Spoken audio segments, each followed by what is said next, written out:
सभी को सादर जय जिनेंद्र। Happy women's day to all. Let's start with the play. Churu के जेत रूप जी कोठारी की लाडली माता चन्ना के कलेजे की कौर सरदारा जी की शादी फलौदी के नगर श्रेष्ठी सुल्तान सिंह जी के पुत्र जोरावर मल जी के साथ हुई। जोरावर मल जी अपनी नवोड़ा सरदारा के साथ घर के प्रवेश द्वार पर खड़े थे। नव दंपति को देख ग्रामवासी धुतकारा डाल रहे थे।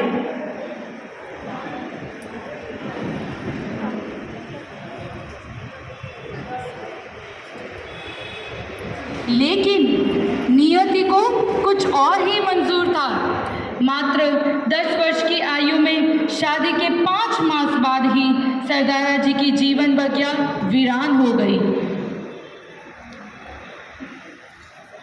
जोरावर मल जी की आकस्मिक मृत्यु ने दोनों ही परिवारों को विचलित कर दिया, पर सरदारा जी के बाल मन पर इसकी कोई प्रतिक्रिया नहीं हुई। ससुराल वालों ने भी उन्हें अबोध समझकर उनके रहन सहन और पहनावे में कोई परिवर्तन नहीं किया। यद्यपि उस समय में विधवाओं की स्थिति बड़ी ही दयनीय थी।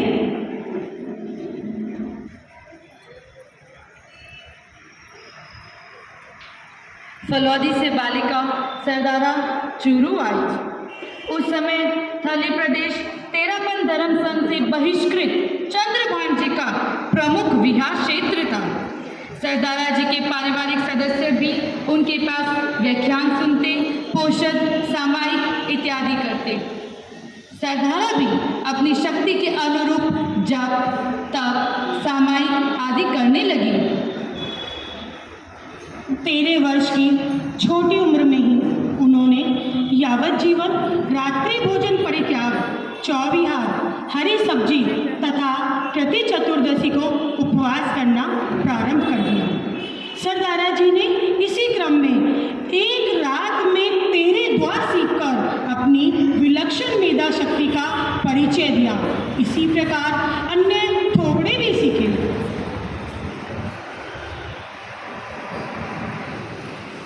तेरापंथ के तृतीय आचार्य रायचंद जी चूरू पधारे।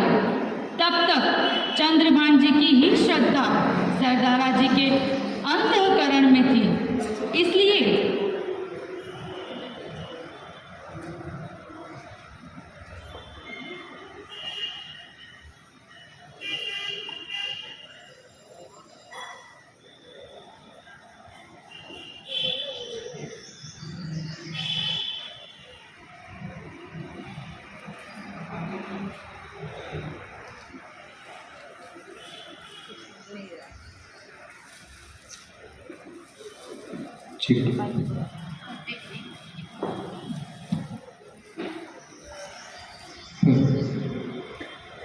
इसीलिए वह ऋषि राय को सविधि बनना नहीं करती है।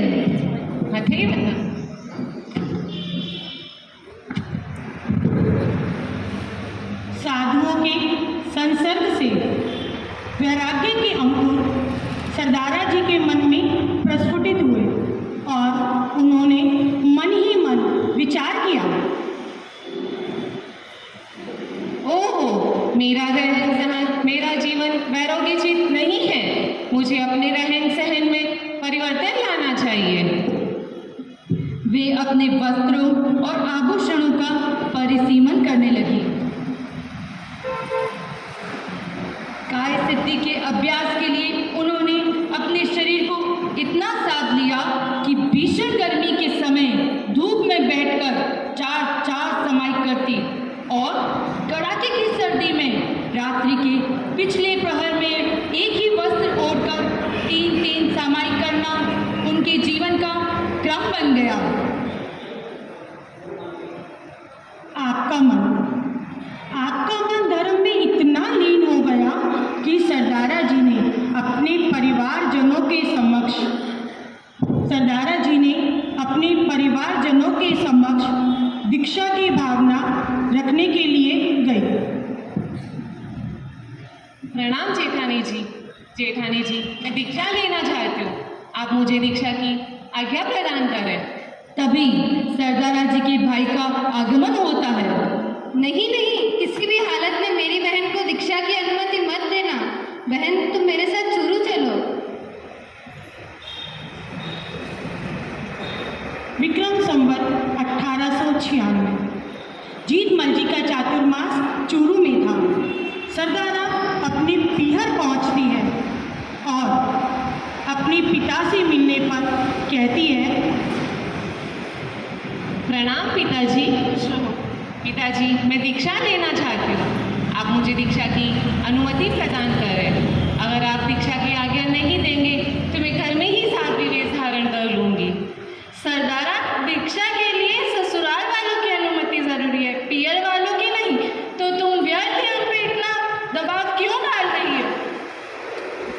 अब सरदारा जी तप अनुष्ठान करने लगे। सरदारा जी का विशेष तप अनुष्ठान चल ही रहा था कि वह चूरू से फलौदी आ गई और फलौदी आने पर उन्होंने अपने ससुराल वालों के समक्ष दीक्षा की भावना प्रकट की। जेठानी जी, दादी साहब, आप मुझे दीक्षा की आज्ञा प्रदान करें, अन्यथा मैं अपने घर का खाना नहीं खाऊंगी। दीक्षा की आज्ञा ससुराल वालों ने नहीं दी तो सरदारा जी ने घर का भोजन त्याग दिया, परंतु बाहर की रोटी लाने की भी आज्ञा परिवारजनों ने नहीं दी। इस क्रम में तपस्या के 6 दिन बीत गए। 7वें दिन ससुराल वालों ने पुरोहित के घर से रोटी मंगाकर पारना करवाया।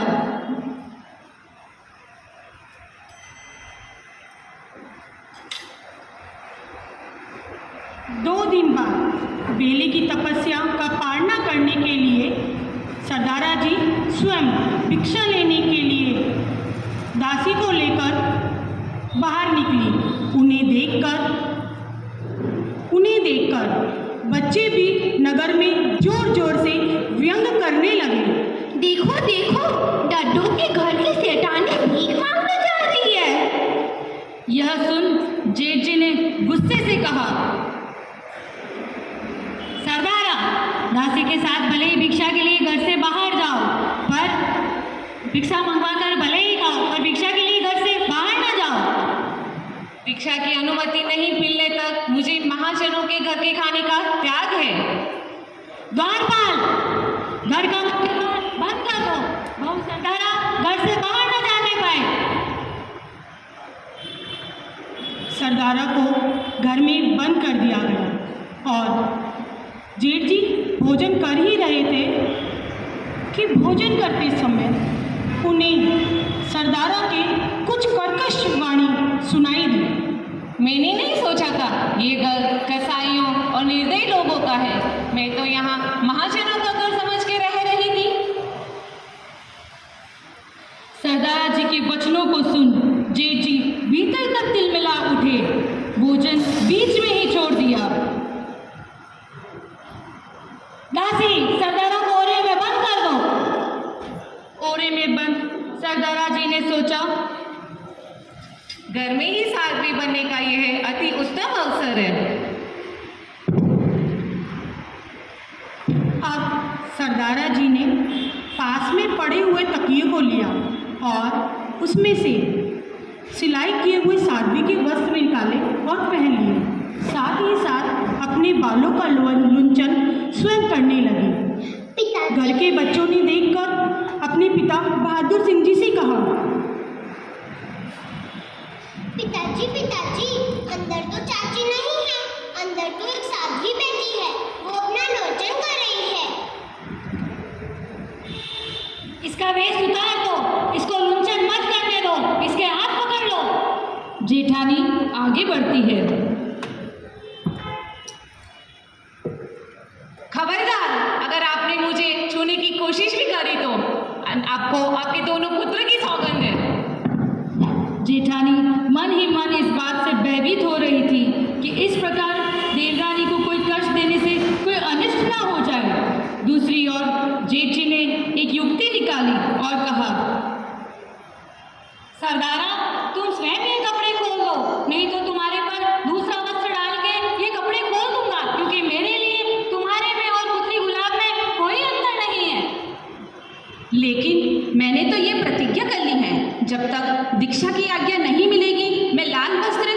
पहनूंगी। अच्छा, तुम सफेद कपड़े पहनकर घर में रहना चाहती हो तो रहो। मैं ये सोचूंगा हमारे घर में साध्वी प्रवास कर रही है, पर दीक्षा की अनुमति हरगिज नहीं दूंगा। अब सरदारा जी ने तेली की तपस्या प्रारंभ की। तेली की तपस्या का पालना कराने के लिए जेठानी आगे आती है। पालना और सुख साता पूछती है। सरदारा कैसी हो, साता है? साता? साता है या असाता, इससे आपको क्या? मेरे भोजन न करने से आपके घर का पैसा ही तो बच रहा है। बेचारी जेठानी सब पका गई। सरदारा जी की बात का कोई उत्तर नहीं दे सकी और सरदारा जी को अपनी आप बीती सुनाई। मैंने तो कल ही आधी रात तक तुम्हारे जेठ जी को बहुत समझाया, पर उनका तो एक ही आग्रह है कि अब तक हमारी 7 पीढ़ियों में भी किसी ने मांग कर नहीं खाया, तो मैं बहू को घर घर मांगने की अनुमति कैसे दे सकता हूँ? यदि बहू घर का भोजन ना करना चाहे तो मैं कनिष्क पुत्र को गोद देकर अलग से घर बसाने की व्यवस्था भी कर सकता हूँ, पर साध्वी बनने की अनुमति नहीं दे सकता। भूख सहते सहते बहू की मौत पर रोना मंजूर है, पर घर से बाहर का भोजन मान्य नहीं है। महाराजा कृष्ण और राजा श्रेणी की पत्नियां साध्वी बनकर भिक्षा के लिए घर घर जा सकती हैं, पर गड्ढों की घर की बहू बाहर कैसे जाए? अच्छा, अब मुझे समझ में आया, हमारा कुल तो उनसे भी ऊंचा है। रही बात मौत की, जब जेठ जी को ही मौत के लोकापवाद का भय नहीं है, तो मुझे कौन से अपनी मौत का भय है? लो, मैं इसी क्षण प्रतिज्ञा करती हूँ, जब तक मुझे दीक्षा की आज्ञा नहीं मिलती, मुझे चतुर्विध आहार का त्याग है। दीक्षा की आज्ञा नहीं मिलने पर सरदारा जी ने अनशन प्रारंभ कर दिया। अनशन के 8 दिन बीत गए। 9वें दिन सरदारा जी ने आज्ञा पाने के लिए एक युक्ति सोची। अगर मैं अपने हिस्से का धन मांगूं तो शायद मुझे आज्ञा मिल जाए। यही सोच वह जेठ जी के पास पहुंचती है। जेठ जी, मुझे अपने हिस्से का धन दे दीजिए, मैं इसे मंदिर में चढ़ाऊंगी। तुम खुशी खुशी प्रतिवर्ष हजारों रुपए का दान करो, हमें कोई आपत्ति नहीं है, परंतु रहना तो इसी घर में होगा। धीरे धीरे सरदारा की शारीरिक स्थिति बिगड़ने लगी। उनकी स्थिति को बिगड़ते देख जेठानी और देवरानी, उन्होंने भी भोजन पानी करने का त्याग कर दिया।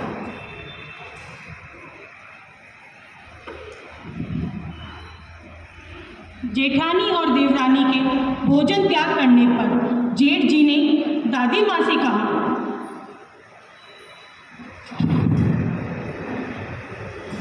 दादी माँ, बहू सरदारा जहाँ चाहे वहाँ सेवा दर्शन के लिए जा सकती है। मैं उसकी पूरी व्यवस्था कर दूंगा, पर घर से जाने की अनुमति हरगिज नहीं दूंगा।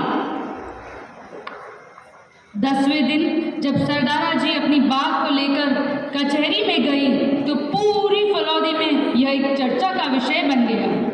चर्चा सुन जेठानी ने इस अपयश को अपने ऊपर ओढ़ते हुए कहा, जब तक सरदारा भोजन पानी ग्रहण नहीं करती तब तक मुझे भी भोजन पानी लेने का त्याग है। जेठानी की बात सुन दादी सास ने भी सरदारा के सत्याग्रह में साथ दिया और कहा, जब तक सरदारा भोजन ग्रहण नहीं करती तब तक मुझे भी केवल पानी और अमृत के बिना सभी वस्तुओं का त्याग है।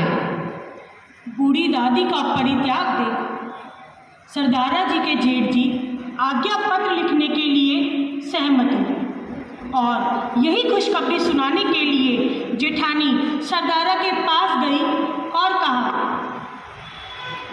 सरदारा सुनो, तुम्हारे जेठ जी तुम्हारा आज्ञा पत्र लिख रहे हैं। अब तुम अपना अनशन छोड़ो और चलो मेरे साथ जल और भोजन ग्रहण करो। इतने में ही चोरू से एक व्यक्ति संदेश पत्र लेकर आया। उस पत्र में लिखा था, चाहे वह मृत्यु का वरण करने को तैयार हो तब भी उसे दीक्षा की अनुमति मत देना। जेठ जी ने इस विषय पर एक बार फिर दादी से मंत्रणा की। और आखिर यह तय हुआ कि आज्ञा पत्र लिखकर चूरू भेज देना चाहिए।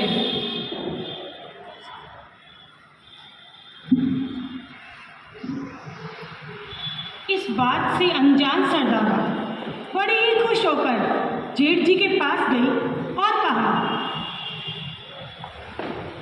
जेठ जी, मुझे अपनी दीक्षा का आज्ञा पत्र दे दीजिए।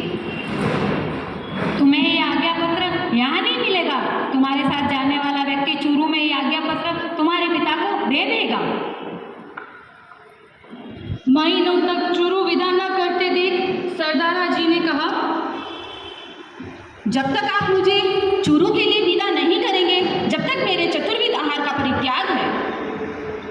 सरदारा जी का अनशन देख जेठ जी विदाई की तैयारियां प्रारंभ करवाते हैं। 7 दिन के बाद सरदारा जी ने अपने पास रखे आभूषण एक एक कर जेठ जी को संभला दिए। जेठ जी ने दीक्षा के उपलक्ष्य में खर्च के लिए 40,000 रुपये और शूद्र खरीदने के लिए 1500 रुपये अलग से देकर उन्हें विदा किया।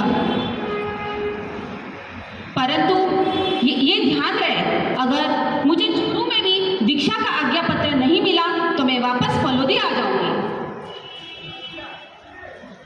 सरदारा जी फलौदी से चूरू आ गए। पिताजी प्रणाम, मुझे दीक्षा की आज्ञा दे और आज्ञा पत्र दे। चूरू आने पर भी दीक्षा की अनुमति नहीं मिली।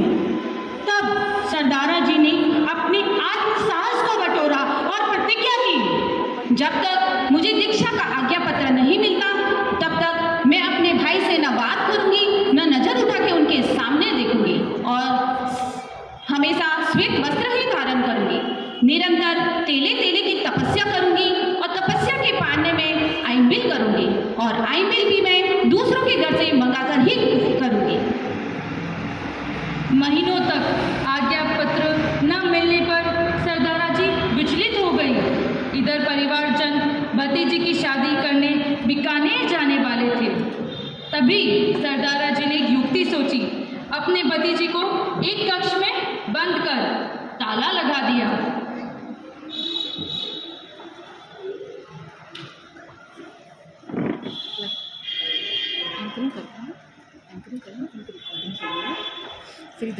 यह सब देख जैक रूप जी घबरा गए, विचलित हुए और मान सम्मान को ठेस ना पहुंचे यह विचार करते हुए सरदारा को समझाते हुए कहा, सरदारा, इसे बाहर निकालो। मैं इसे जब तक बाहर नहीं निकालूंगी जब तक आप मुझे दीक्षा की आज्ञा पत्र नहीं दे देते। हट मत करो, मुझे चाबी दो। ये चाबी मैं नहीं दूंगी। बिटिया, मंगल कार्य में ये बाल हटकर यह विघ्न उपस्थिति ना करो। विवाह संपन्न होते ही हम आज्ञा पत्र दे देंगे। सत्याग्रह के 5 दिन पूरे होने पर पारिवारिक जनों की मोह की प्रचीर टूटी और आज्ञा पत्र हाथ में थमाते हुए कहा, ये लो तुम्हारा आज्ञा पत्र, पर हमारी भी एक बात मानो। कम से कम 5 वर्ष के लिए हमारे साथ रहो। हम प्रतिवर्ष तुम्हें आचार्य ऋषिराय, युवा आचार्य जीतमल जी आदि जिनके भी चाहोगे दर्शन करवाएंगे। अब हथियार मेरे हाथ में आ चुका है, अब मैं जैसा चाहूंगी वैसा करूंगी। सरदारा जी ने निश्चय किया दीक्षा लेने का। सरदारा जी की दीक्षा की बात सुन पूरे मेवाड़ में प्रसन्नता की लहर दौड़ गई। विशाल और भव्य जुलूस के साथ वह दीक्षा स्वीकार करने युवाचार्य के पास पहुंचती हैं।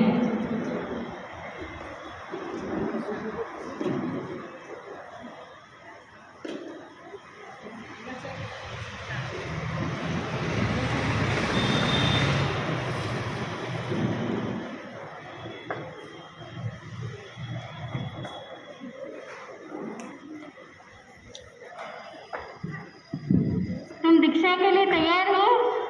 तहत गुरुदेव, मैं उन्हें दीक्षा दे रही हूँ, आप सबकी अनुमति तो है ना?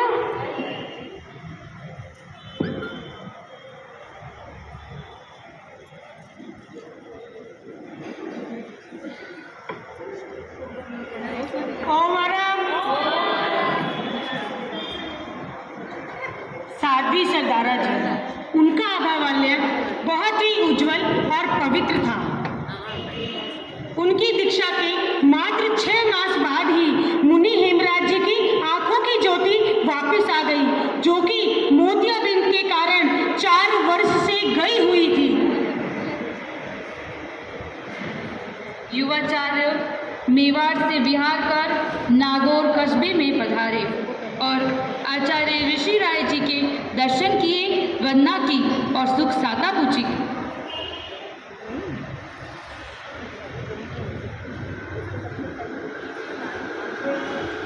सरदारा कहाँ है? गुरुदेव, सरदारा जी हमसे एक स्टेशन पीछे है। संभव है कल आपके दर्शनों का सौभाग्य उन्हें प्राप्त हो। आचार्य श्री ऋषि राय ने नवला जी आदि बहनों को दीक्षित कर उनका दायित्व साध्वी सरदारा जी को सौंपा।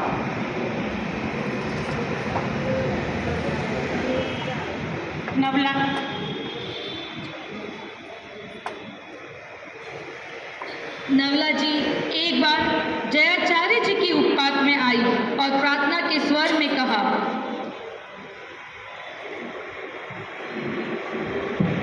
गुरुदेव, हम 4 साधवियाँ महासती सरदारा जी की निष्ठा में रहना चाहती हैं। हम स्वतंत्र रूप से विहरण नहीं करना चाहती। आप कृपा कर हमें ऐसे करने की अनुमति प्रदान करें। पर तुम स्वयं अग्रण्य हो, फिर दूसरों की निष्ठा में किस लिए? दूसरों के साथ रहने के लिए अपनी स्वतंत्रता का विसर्जन करना पड़ता है। गोचरी, पानी, बारी, बोझ आदि सभी कार्य अतिरिक्त रूप से करने पड़ते हैं। मैंने बहुत सोच कर पूज्य पास ऐसा निवेदन किया है। हम स्वेच्छा से ऐसा करना चाहती हैं। बहुत अनुन्य विनय के बाद जयाचार्य जी ने उनकी प्रार्थना को स्वीकार कर लिया। इस प्रकार 13 पंथ धर्म संघ में समर्पण का अभिनव कार्यक्रम प्रारंभ हुआ। दान विसर्जन की भावना विशेष रूप से सरदारा सती में थी। वे भोजन, पानी, वस्त्र आदि वस्तुएं सबको बिना मांगे ही दे देती। परंतु वह न केवल व्यवस्था कुशल थी, अपितु कुशल चिकित्सक भी थी। आचार्य जयाचार्य जी का आदेश पा आपने एक रात में 121 साधवियों के 23 नए सिंगारे तैयार किए। जयाचार्य जी आपकी कार्य तत्परता और कुशलता पर बहुत प्रसन्न हुए। आहार संविभाग की परंपरा का श्रेय भी सरदारा सती को ही जाता है। शारीरिक अस्वस्थता के चलते उन्होंने साथी संघ को शिक्षा अमृत का पान कराते हुए कहा, सब गुरुदेव की सन्निधि में संयम की आराधना करना और गुरुदेव की बहुत बहुत सेवा करना। अंत में विक्रम संवत 1927 की पोषण कृष्ण अष्टमी को आजीवन अनशन में विदाशय में आपका स्वर्गवास हो गया। नारी शक्ति का अवतार है, अपना अधिकार पाना पड़ेगा। सारे रिश्तों का संसार में फर्ज जग में निभाना पड़ेगा। नारी शक्ति का अवतार है, अपना अधिकार पाना पड़ेगा। नारी में लगी रिश्तों की एक आस है, हर रिश्ते में ये खास है। नारी से ही है रोशन जहां, हमें सबको बताना पड़ेगा। नारी शक्ति का अवतार है, अपना अधिकार पाना पड़ेगा। मौत से भी तो नारी लड़ी है, नभ में ऊंची उड़ानें भरी है। मौत से भी तो नारी लड़ी है, नभ में ऊंची उड़ानें